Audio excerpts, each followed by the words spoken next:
الحمدللہ، اللہ تعالیٰ کا لاکھ لاکھ شکر ہے کہ مالک الملک نے اپنی یاد کی توفیق اور موقع عطا فرمایا۔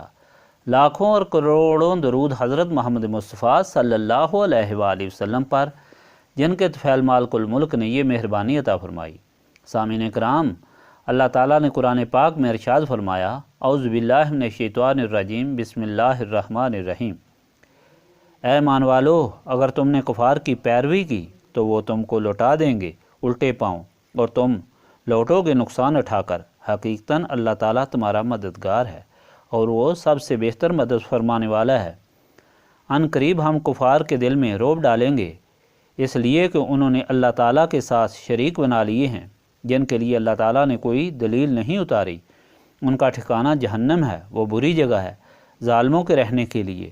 اور بے شک اللہ تعالیٰ نے تم سے اپنا وعدہ سچا کیا جب تم کفار کو قتل کر رہے تھے اس کے حکم سے، یہاں تک کہ تم بزدل ہو گئے اور جھگڑنے لگے اللہ تعالیٰ کے رسول صلی اللہ علیہ وآلہ وسلم کے حکم میں، اور نافرمانی کی تم نے اس کے بعد کہ اللہ تعالیٰ نے دکھا دیا تم کو جو تم چاہتے تھے۔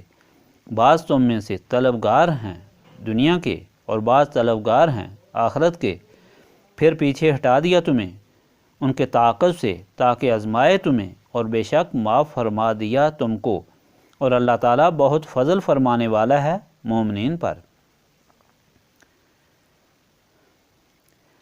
پہلے بیان ہو چکا ہے کہ احد کے مقام پر جب مسلمانوں کے ہی درہ پر قائم لوگوں نے حکم عدولی کی تو مسلمانوں کی فتح شکست میں بدل گئی۔ مسلمانوں کے پاؤں اکھڑ گئے، کفار نے حملہ کیا اور حضور پاک صلی اللہ علیہ وآلہ وسلم تک پہنچ گئے، اور بدبختوں نے نبی پاک صلی اللہ علیہ وآلہ وسلم کی شہادت کی خبر اڑا دی، جس پر مسلمانوں کی کمر ٹوٹ گئی۔ بعض نے تو تلواریں رکھ دیں اور بیٹھ گئے کہ اب لڑ کر کیا کریں گے، جب حضور نبی کریم صلی اللہ علیہ وآلہ وسلم ہی ہم سے جدا ہو گئے۔ اور بعض نے تلواریں اس زور سے چلائیں کہ کفار کی لاشوں کے ڈھیر لگ گئے، اور پھر خود بھی بے شمار زخم کھا کر شہید ہو گئے، یہ کہتے ہوئے کہ اب ہم جی کر کیا کریں گے، ہم بھی ادھر ہی جائیں جہاں حضور نبی کریم صلی اللہ علیہ وآلہ وسلم گئے ہیں۔ اسی حالت میں منافقین کی حالت بھی ظاہر ہو گئی، جنہوں نے کہا کہ چلو عبداللہ بن ابی کے در سے جا کر امان مانگتے ہیں، اور کچھ کہنے لگے کہ چلو پرانے مذہب پر کیوں، کہ اگر یہ رسول ہوتے تو شہید کیوں ہوتے۔ ایسی حالت میں اعلان فرمایا کہ یہ عام آدمی نہیں جن کا نام محمد صلی اللہ علیہ وآلہ وسلم ہے، یہ اللہ تعالیٰ کے رسول صلی اللہ علیہ وآلہ وسلم ہے، ان کا دین سے گہرا تعلق ہے، یہی خالق اور مخلوق کا رشتہ جوڑنے والے ہیں، روشن کرنے والے چراغ ہیں، اس لیے باوجود موت کا ذائقہ چکھنے کے وہ مرتے نہیں بلکہ یہ ہمیشہ زندہ رہیں گے۔ ان کی اطاعت میں جو شہید ہوں وہ بھی زندہ رہیں گے، اس لیے ان کی اطاعت میں نسبت رسولی صلی اللہ علیہ وآلہ وسلم کو مضبوطی سے پکڑو، یہ نجات کا ذریعہ ہے۔ ان کی اطاعت سے تم کو فتح ملی، اور ان کی حکم عدولی کی وجہ سے تمہاری فتح شکست میں بدلی، اور انہی کی وجہ سے تم پھر غالب ہوگے اور غالب رہو گے۔ ابھی جو فرمان سنایا وہ بھی اسی ہدایت کا سلسلہ ہے۔ اللہ تعالیٰ نے مومنین کو مخاطب کر کے فرمایا کہ خبردار کفار کی طرف اپنا میلان نہ کرو، وہ تم کو دین سے پھیر دیں گے، اور جو دین سے پھرے گا وہ بہت بڑا نقصان اٹھا کر لوٹے گا۔ تمہارا مددگار تو اللہ تعالیٰ ہے، اس کی مدد چھوڑ کر کدھر جاؤ گے؟ اللہ تعالیٰ تم کو غالب کرے گا اور تمہارے دشمنوں کے دلوں میں تمہارا رعب ڈال کر ان کو ذلیل کرے گا۔ اور پھر ایسا ہی ہوا، جب ابو سفیان اپنی جماعت کو لے کر مکہ سے لوٹا تو اسے خیال آیا کہ ہم نے غلطی کی، واپس آ گئے، مسلمانوں کو بالکل ختم کر کے آتے۔ یہ خیال آتے ہی وہ واپس لوٹنے لگا تو حضور نبی پاک صلی اللہ علیہ وآلہ وسلم کو خبر ہو گئی۔ حضور پاک صلی اللہ علیہ وآلہ وسلم نے بھی اپنے غلاموں کو حکم دیا کہ چلو کفار کا پیچھا کرو، تاکہ وہ یہ نہ سمجھیں کہ مسلمان ہمت ہار گئے ہیں۔ اللہ تعالیٰ کے بندے اور رسول پاک صلی اللہ علیہ وآلہ وسلم کے غلام باوجود تھکاوٹ اور زخمی ہونے کے ایک دم حکم کی اطاعت میں اٹھ کھڑے ہوئے اور چل پڑے۔ اس کی خبر ابو سفیان کو ہوئی۔ اللہ تعالیٰ نے اس کے دل میں رعب ڈال دیا اور وہ بھاگ گیا۔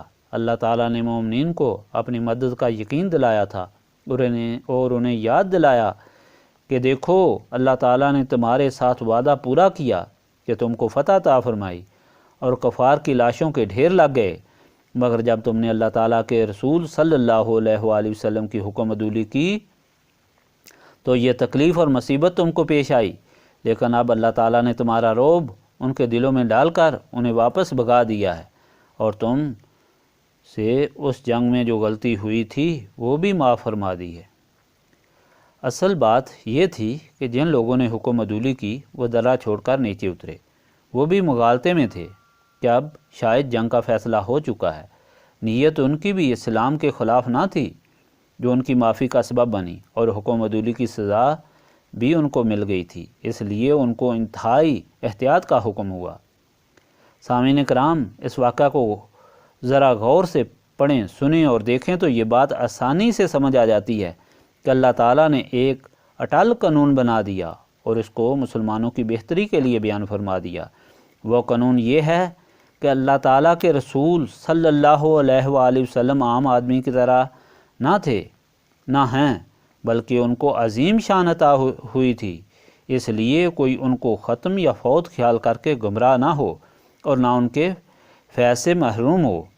دوسری یہ ہدایت ہے کہ مومنین کی فتح اور شکست، کامیابی اور ناکامی صرف اور صرف نبی پاک صلی اللہ علیہ وآلہ وسلم کی نسبت پر موقوف ہے۔ جو لوگ حضور پاک صلی اللہ علیہ وآلہ وسلم سے ایسا پختہ تعلق کر لیتے ہیں جس کو نسبت رسولی صلی اللہ علیہ وآلہ وسلم کہا جاتا ہے، تو اللہ تعالیٰ فرماتا ہے وہ ہمیشہ غالب رہیں گے، اور اسی حقیقت کی تصدیق یہ تاریخ بھی کرتی ہے۔ اور جو مومنین نسبت رسولی صلی اللہ علیہ وآلہ وسلم سے منہ پھیریں گے تو فتح اور کامیابی ان کی شکست اور ناکامی میں بدل جائے گی۔ یہی وجہ ہے کہ یہاں نسبت رسولی صلی اللہ علیہ وآلہ وسلم حاصل کرنے کی بار بار تلقین کی جاتی ہے، اور اس کو حاصل کرنے کے لیے سینوں کی صفائی ضروری ہے، جس کے لیے اللہ تعالیٰ کے ذکر کی مجلس قائم کی جاتی ہے۔ اس لیے اس محفل کا اصل مقصد سامنے رکھنا چاہیے۔ استغفر اللہ العظیم الذی لا الہ الا هو الحی القیوم واتوب الیہ۔ استغفر اللہ العظیم الذی لا الہ الا هو الحی القیوم واتوب الیہ۔ استغفر اللہ العظیم الذی لا الہ الا هو الحی القیوم واتوب الیہ۔